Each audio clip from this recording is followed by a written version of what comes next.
जौनपुर अपने इत्र और अपनी इमरती के लिए विख्यात है। जौनपुर के इत्र की खुशबू और इमरती की मिठास देश और दुनिया तक पहुंचे। प्रधानमंत्री मोदी जी के नेतृत्व में उत्तर प्रदेश सरकार ने एक जनपद एक उत्पाद के माध्यम से जौनपुर की इमरती को भी पहचान देने का कार्य किया है। और आज जब आदरणीय प्रधानमंत्री जी का शुभागमन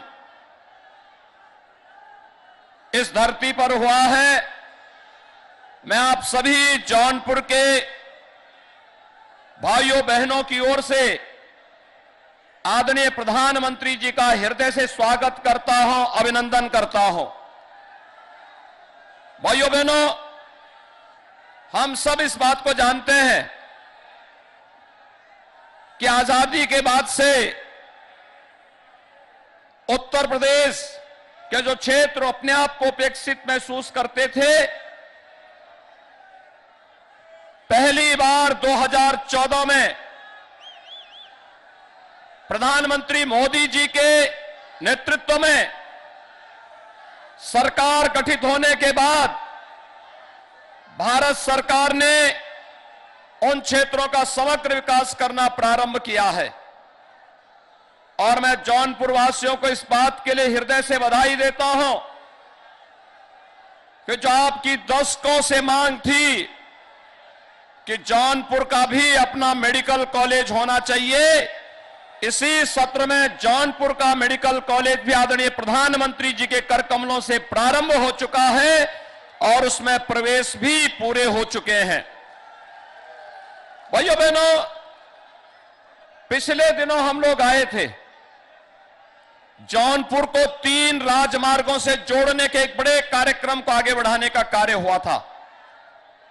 और जौनपुर तो वैसे भी विश्व प्रसिद्ध हम सबकी सांस्कृतिक नगरी और आदरणीय प्रधानमंत्री जी का संसदीय क्षेत्र काशी से सटा हुआ जनपद होने के नाते विकास से आखिर कैसे वंचित हो सकता है। विकास के सभी परियोजनाएं न केवल जौनपुर में बल्कि गरीब कल्याणकारी योजनाओं का लाभ भी जौनपुर जनपद वासियों को प्राप्त हुआ है। खासतौर पर कोरोना कालखंड के दौरान 1.5 लाख से अधिक प्रवासी कामगार और श्रमिक इसी जनपद में आए थे और उन सभी प्रवासी कामगार और श्रमिकों को इस जनपद में जिस भावना के साथ, एक संवेदना उनके साथ जोड़ करके उनकी सेवा डबल इंजन की भारतीय जनता पार्टी की सरकार ने किया, उनकी स्किल मैपिंग करवाई गई, उनके रोजगार की व्यवस्था की गई और उन्हें उनके घरों तक सुरक्षित पहुंचाने और उन्हें खाद्यान्न उपलब्ध करवाने का भी कार्य हुआ। मैं आभारी हूं आदरणीय प्रधानमंत्री जी का, जिनके प्रयास से, जिनके मार्गदर्शन में नेशनल पोर्टेबिलिटी सिस्टम लागू होने के बाद उत्तर प्रदेश के प्रवासी कामगार और श्रमिकों को देश के अंदर कहीं भी राशन की सुविधा उपलब्ध हो पाई है। और आज यहां का सभी प्रवासी कामगार और श्रमिक और उत्तर प्रदेश के 15 करोड़ लोग डबल इंजन सरकार के कालखंड में उत्तर प्रदेश में महीने में 2 बार राशन की सुविधा का लाभ प्राप्त कर रहे हैं। भाइयों बहनों, ये वही जौनपुर जनपद है। याद करिए, कानून व्यवस्था, समाजवादी पार्टी की कानून व्यवस्था के खिलाफ भारतीय जनता पार्टी के प्रदेश बंद के दौरान उत्तर प्रदेश शासन के पूर्व गृह राज्य मंत्री स्वर्गीय उमानाथ सिंह को अपने आप को बलिदान करना पड़ा था। ये वही जौनपुर है, जिस जौनपुर में उमानाथ सिंह जी बलिदान हुए थे केवल उत्तर प्रदेश की अराजकता और दुर्व्यवस्था को लेकर के। आज तो हम कह सकते हैं जौनपुर में यहां के नागरिकों को 24 घंटे बिजली उपलब्ध है। क्या आपको बिजली उपलब्ध है? क्या 2017 के पहले भी बिजली थी? भाइयों बहनों, आज प्रधानमंत्री मोदी जी ने प्रधानमंत्री सौभाग्य योजना में सबको बिजली, पर्याप्त बिजली के लक्ष्य को भी उत्तर प्रदेश ने प्राप्त किया है। और कोरोना कालखंड में तो दुनिया के अंदर कोविड प्रबंधन का जो भूतपूर्व मॉडल प्रस्तुत किया है, फ्री में टेस्ट, फ्री में उपचार और फ्री में वैक्सीन की सुविधा देकर के, वैक्सीन आप सबको प्राप्त हुई। कितने लोगों ने वैक्सीन ले ली है? भाइयों बहनों, वैक्सीन का ही प्रभाव है कि थर्ड वेव कब आई कब गई कोई पता नहीं, हर व्यक्ति सुरक्षित है। और याद करिए, आज ये वैक्सीन आपको फ्री में मिली है।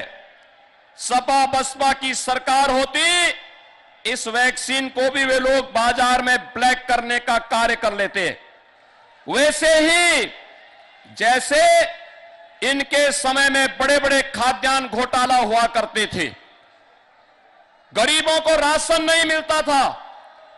आज तो डबल इंजन की सरकार के समय उत्तर प्रदेश में 15 करोड़ लोगों को महीने में 2 बार राशन मिल रहा है और पूरे देश के अंदर 80 करोड़ लोगों को राशन की सुविधा उपलब्ध हो रही है। भाइयों बहनों, चाहे गरीबों को मकान का हो, स्वच्छ भारत मिशन में प्रत्येक गरीब के घर में शौचालय का हो, सौभाग्य योजना में हर गरीब के घर तक बिजली पहुंचाने का हो, या हर गरीब को प्रधानमंत्री उज्ज्वला योजना में रसोई गैस का सिलेंडर उपलब्ध करवाने का कार्य हो, भारतीय जनता पार्टी सरकार की संवेदना को यह प्रदर्शित करता है।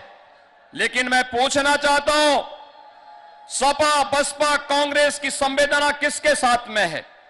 उनकी संवेदना गरीबों के साथ नहीं, किसानों के साथ नहीं, नौजवानों के साथ नहीं, उनकी संवेदना महिलाओं की सुरक्षा के लिए भी नहीं। भाइयों बहनों, उनकी संवेदना आतंकवादियों के लिए है। उनकी संवेदना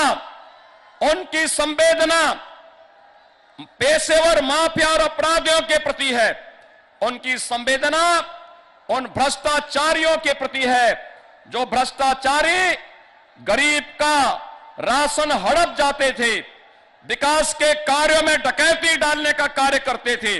और इसीलिए उत्तर प्रदेश जैसे राज्य के लिए विकास और बुलडोजर दोनों साथ साथ चलाने की कार्रवाई प्रारंभ हुई है।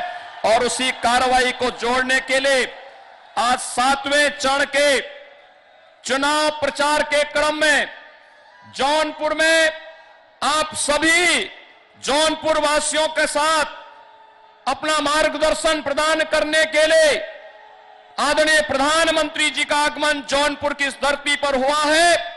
मैं इस अवसर पर जौनपुर में, जौनपुर नगर से भारतीय जनता पार्टी के प्रत्याशी हैं श्री गिरीश चंद्र यादव, बदलापुर से श्री रमेश चंद्र मिश्रा, मलहनी से हैं श्री केपी सिंह,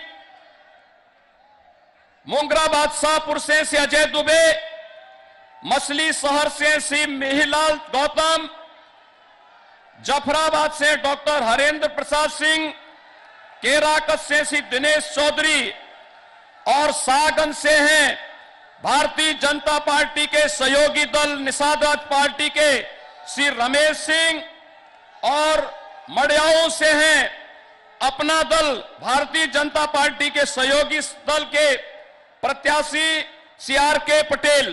भाइयों बहनों, 9 सीट हैं जौनपुर के अंदर।